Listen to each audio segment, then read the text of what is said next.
আসসালামু আলাইকুম। আজ চলে আসলাম মালয়েশিয়ার একটা সুন্দর প্লেসে। মালয়েশিয়ার আনাচে কানাচে গড়ে উঠেছে এরকম অনেক সুন্দর প্লেস, সুন্দর জায়গা, যেখানে মানুষ তাদের অবসর সময়গুলো কাটিয়ে থাকে। তো ঈদের একটা দিন ভাবলাম যে নিরিবিলি একটা কোনো পরিবেশে কিছুটা সময় পার করি। এজন্য চলে এসলাম এরকম একটা প্লেসে। তো এখন এই সময় যখন ভিডিওটা করেছিলাম, তখন দেখা যেত মালয়েশিয়ার যেই ফেমাস যে জায়গাগুলো, সেই জায়গাগুলো ভরপুর লোক সংখ্যা অনেক। বাংলাদেশে সুন্দর একটা প্লেস বা কিছু হলে দেখতে পারবেন সেখানে লোক সংখ্যা অনেক থাকে। ঠিক তেমনি ওই মালয়েশিয়ার যে ফেমাস জায়গাগুলো আছে সেখানেও লোক সংখ্যাও প্রচুর পরিমাণে থাকে। এজন্য ভাবলাম যে ওই ফেমাস জায়গাগুলো যদি যেতে হয় তো ঈদের পরেই যাই, যাতে লোক সংখ্যা একটু কম থাকে। ওই সব সময় ক্যাশ ক্যাশ ফ্যাস ফ্যাস বীর ভেজাল এত ভালো লাগে না।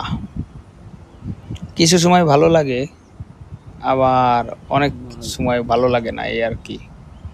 তাই চলে আসলাম এরকম মালয়েশিয়ার মধ্যে আনাচে কানাচে পড়ে থাকা একটা নিলিবিলি পার্কের মতোই একটা জায়গায় চলে আসলাম।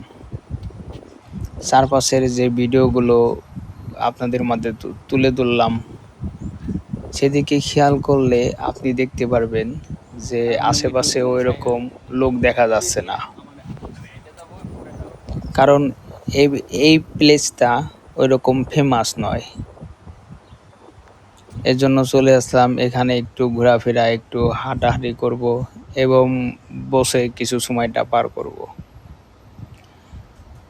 তাই এই সময় পার করার পাশাপাশি ভাবলাম যে একটা ভিডিও করি এবং আপনাদেরকে একটু সৌন্দর্য দেখাই।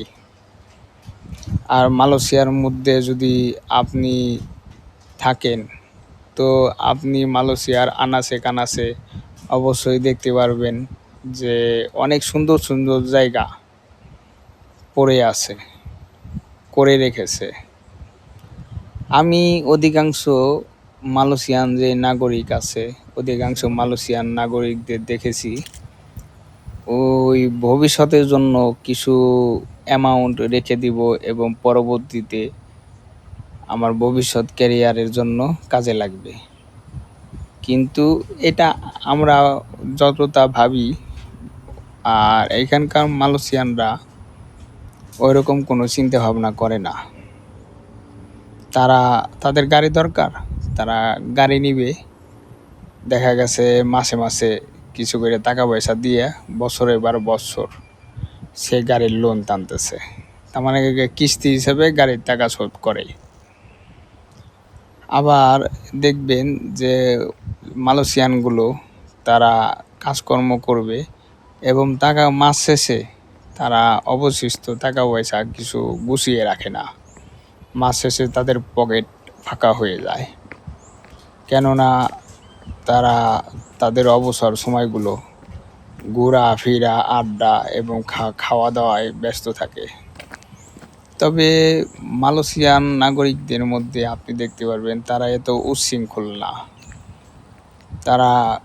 তাদের মন মানসিকতা আসলেই ভালো।